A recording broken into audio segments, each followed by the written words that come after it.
Guys market में अभी अभी टाटा कर्व, महिंद्रा थार रॉक्स और हुंडई की अल्काज़ार लॉन्च हुई है। ये तीनों ही गाड़ी लगभग 15 लाख से 25-30 लाख के बीच में आती हैं और बहुत सारे लोग एक्साइटेड हैं इन गाड़ियों को खरीदने के लिए। मैंने भी कुछ कैलकुलेशंस करी हैं जो मैं आपके साथ शेयर करना चाहता हूँ।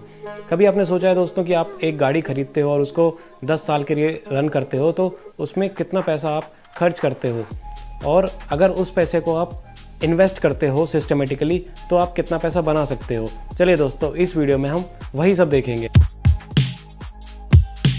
दोस्तों मान लेते हैं कि हम 20 लाख की गाड़ी खरीदे हैं और ये 20 लाख की गाड़ी हम फाइनेंस के 30, 5, 15 के रूल से खरीद रहे हैं, जो कि कहता है कि आपको 30% डाउन पेमेंट देनी चाहिए। यानी कि हम 20 लाख की गाड़ी का 30% 6 लाख रुपए डाउन पेमेंट में देंगे। उसके बाद ये रूल कहता है कि आप 5 साल की EMI बनवाएंगे, तो रेट ऑफ इंटरेस्ट 9-9.25% चल रहा है। अगर 5 साल की EMI 14 लाख रुपए की बनवाते हैं तो EMI 30,000 रुपये की आती है। तो दोस्तों हम अपनी कैलकुलेशंस में ये 6 लाख रुपए शुरू में इन्वेस्ट करेंगे और ये 30-30 हज़ार रुपये की SIPs करेंगे।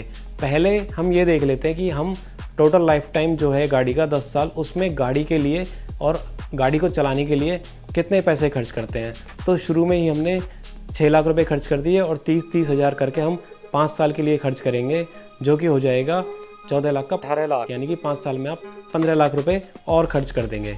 इसके बाद दोस्तों मेरे हिसाब से आप अगर ऐसी कोई गाड़ी लेते हो तो उसको कम से कम 2 लाख किलोमीटर तो चलाओगे ही। तो मान लेते हैं कि आप गाड़ी को लगभग 2 लाख किलोमीटर चलाओगे 10 साल के अंदर। ये ज़्यादा और कम हो सकता है यूज़र के हिसाब से। और अगर थार जैसी कार को देखें तो आप 12 किलोमीटर पर लीटर की माइलेज इससे ले सकते हो ज़्यादा से ज़्यादा, तो उस हिसाब से ये 7 रुपये किलोमीटर के हिसाब से चलेगी। डीजल की बात कर रहा हूँ मैं, तो उस हिसाब से आप 2 lakh kilometre into 7, 14 lakh rupees तो इसके डीजल पे खर्च करने वाले हो। उसके बाद इसकी सर्विस, तो आप 2 लाख किलोमीटर चलाने पे डीजल कार्स जो होती हैं वो हर 10,000 किलोमीटर पे सर्विस करानी पड़ती हैं, तो 19 बार इसकी सर्विस कराओगे तो 19 बार का हम लगा लेते हैं कि 10,000 एवरेज सर्विस कॉस्ट आएगी। तो इस तरह से आप 1,90,000 रुपये सर्विस पे खर्च करोगे। इसके अलावा आप कम से कम एक बार तो इसके टायर चेंज कराओगे और थोड़ी तो बहुत स्पेयर पार्ट्स भी इसमें लगाने पड़ेंगे, तो उस हिसाब से हम उसका मोटा मोटी 1 लाख रुपए पकड़ लेते हैं। तो लास्ट कंपोनेंट बचा इंश्योरेंस का। इंश्योरेंस बहुत वाइडली वेरी करता है टर्म एंड कंडीशन के हिसाब से, फिर भी हम इंश्योरेंस का पर ईयर का 20,000 रुपये पकड़ लेते हैं। तो आप मोटा मोटी 2 लाख रुपए इंश्योरेंस में खर्च करोगे 10 साल के अंदर। अब दोस्तों इन सारी कॉस्ट को ऐड कर लेते हो और राउंड अप कर लेते हो तो ये लगभग 40 लाख रुपये आता है। तो दोस्तों अगर आप 20 लाख की गाड़ी खरीदते हो और उसको 2 लाख किलोमीटर चलाते हो, कोई एक्सीडेंट नहीं करते हो, कोई इंश्योरेंस क्लेम नहीं करते हो और अच्छी खासी एवरेज निकालते हो, तो आप इस पे 10 साल के अंदर 40 लाख रुपए खर्च करोगे। अब यही पैसा अगर आप इन्वेस्ट करते हो तो वो कितना बन जाता है, अब उसकी तरफ चलते हैं। तो दोस्तों सबसे पहले आपने 6 लाख रुपए इसकी डाउन पेमेंट दी। तो दोस्तों जो 6 लाख रुपए आपने शुरुआत में डाउन पेमेंट दी थी उसको आप शुरू में ही इन्वेस्ट कर दीजिए निफ्टी 50 ETF में। और मान लीजिए हिस्टोरिकल देखा जाए तो ये 12% के रिटर्न देते हैं और आप भी 12% के रिटर्न्स जनरेट कर लेते हो, तो ये 6 लाख रुपए 10 साल के बाद 18,63,500 रुपये हो जाएंगे। अब 30,000 जो आप EMI दे रहे थे हर महीने 5 साल के लिए, उसको मिड कैप के ETF में SIP कर दीजिए हर महीने के लिए। तो 5 साल के बाद ये 30,000 रुपये 26,90,400 हो जाएंगे। और अब उसको आप ऐसे ही मिड कैप के ETF में पड़े रहने दीजिए अगले 5 साल और तक, क्योंकि हमें 10 साल का निकालना है। तो फाइनली 10 साल के बाद ये 30,000 रुपये जो आप मंथली इन्वेस्ट कर रहे थे वो बन जाएंगे लगभग 54,11,000 रुपये। लास्ट में आप सर्विस के, इंश्योरेंस के, टायर चेंज के, मेंटेनेंस के, ये सब मिला लें तो ये लगभग 40,000 रुपये पर ईयर बनता है। और इसको अगर मंथली तोड़े तो 3,333 रुपये मंथली बनता है। चलिए अब इसको 3,300 रुपये ही मान लेते हैं और आप ये 3,300 रुपये एक अच्छे स्मॉल कैप म्यूचुअल फंड में लगा देते हैं। देखिए स्मॉल कैप म्यूचुअल फंड्स ने हिस्टोरिकली 20 से लेके 40% तक के रिटर्न दिए हैं, लेकिन हम रिटर्न्स को कैलकुलेट करने के लिए सिर्फ 20% मान लेते हैं।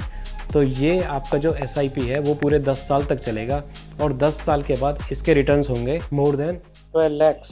तो दोस्तों फाइनली इन सबको ऐड कर देते हो तो ये बन जाता है लगभग 84 लाख रुपए। तो देखिए जब आपने गाड़ी खरीदी थी तो उसमें 40 लाख रुपए खर्च किए थे और वही सब उसी टाइम पे अगर आपने इन्वेस्ट किया है तो आपने बना है 84 लाख रुपए। अब दोस्तों कमाल की बात यह है, अगर आपने वो 10 साल गाड़ी नहीं खरीदी होती और किसी भी तरह से मैनेज कर लिया होता तो आपके पास 84 लाख रुपए बन जाते हैं। वही 20 लाख की गाड़ी 10 साल बाद अगर आप देखो तो लगभग 30 लाख की मिल रही होगी। और अब वो 30 लाख से आप गाड़ी खरीद सकते हो, साथ में 54 लाख रुपए फिर से सेविंग्स में डाल सकते हो। अगर उसको सबसे बेकार यानी कि निफ्टी 50 के ही ETF में डाल देते हो तो 10 साल के बाद वो 54 लाख का हो जाएगा 1.5 करोड़। फिर 10 साल बाद आप 50 लाख रुपए की गाड़ी खरीद सकते हो और 1 करोड़ को फिर से इन्वेस्ट कर सकते हो, और वो 10 साल बाद 1 करोड़ फिर से 3 करोड़ रुपए हो जाएगा। और इस तरह से आप कभी भी पैसे की कमी नहीं होगी और पूरे लाइफ टाइम के लिए आप गाड़ी खरीद सकते हो और सेविंग्स भी कर सकते हो। तो दोस्तों ये थोड़ा सा हाइपोथेटिकल था, लेकिन किया जा सकता है, पॉसिबल है। अगर आपने अर्निंग्स बहुत जल्दी स्टार्ट करी और आपको अभी गाड़ी की ज़रूरत नहीं है और आप खरीदने वाले थे, तो आप 10 साल के लिए रुक जाइए, इस तरह से इन्वेस्ट करिए और आप 10 साल के बाद इस तरह का एक अमाउंट जनरेट कर लोगे कि आप हर 10 साल में गाड़ी भी खरीद सकते हो और इन्वेस्टमेंट भी आपकी बढ़ती चली जाएगी। तो दोस्तों इन कैलकुलेशंस ने मेरा तो माइंड ब्लो कर दिया। आपको ये कैलकुलेशंस कैसी लगी मुझे कमेंट करके बताना। अगर आपको ये वीडियो अच्छी लगी हो तो लाइक करना, चैनल को सब्सक्राइब करना और इस वीडियो को अपने दोस्तों के साथ शेयर करना।